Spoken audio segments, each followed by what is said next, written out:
ચૈતર વસાવામાં કાળો કોટ પહેરીને પહોંચી જનાર ગોપાલ ઇટાલિયા પડદા કાંડમાં કેમ ના દેખાયા? નહીં, આ પણ એક સમજો. છે ને પ્રશ્ન. નહીં બેન, દરેકના રોલ અલગ અલગ ડિફાઇન કરેલા હોય. ચેતર વસાવામાં હું નહોતો જઈ શક્યો ને.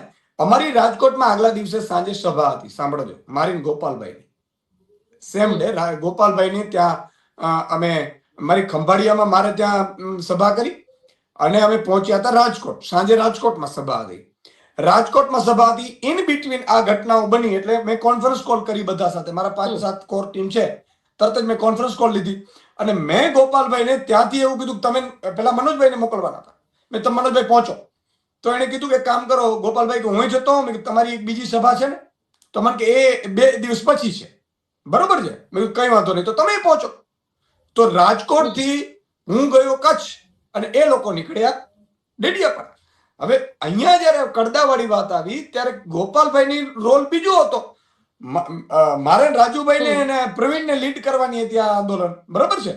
મેં એવું કીધું કે હું અહીંથી નીકળીશ, રાજુભાઈ ત્યાં પહોંચી જશે, પ્રવીણભાઈ ત્યાં પહોંચી જશે અને 2 વાગ્યા સુધી પ્રવીણ. અચ્છા, આગલા દિવસે રાત્રે તો ગોપાલભાઈને ત્યાં મોકલ્યા હતા અને રાત્રે તમે જુઓ ફેસબુક લાઈવમાં ત્યાંથી સભાને સંબોધન કરે છે રાજુભાઈ. ને રાજુભાઈ મને ફોન આવ્યો, મને કે ઈશુભાઈ શું કરીશું?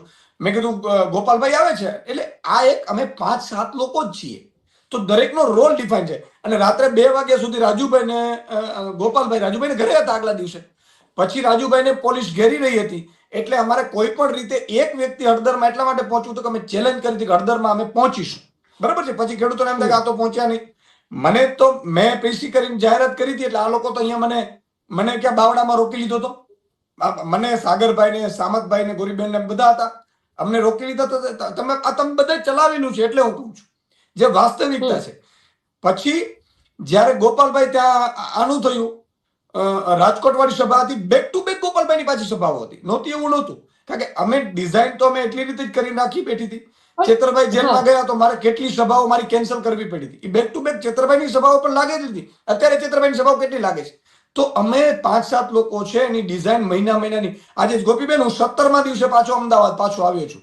તો તમામ લીડરોના શેડ્યુલ ફિક્સ હોય છે. તો એનો અર્થ પછી અમે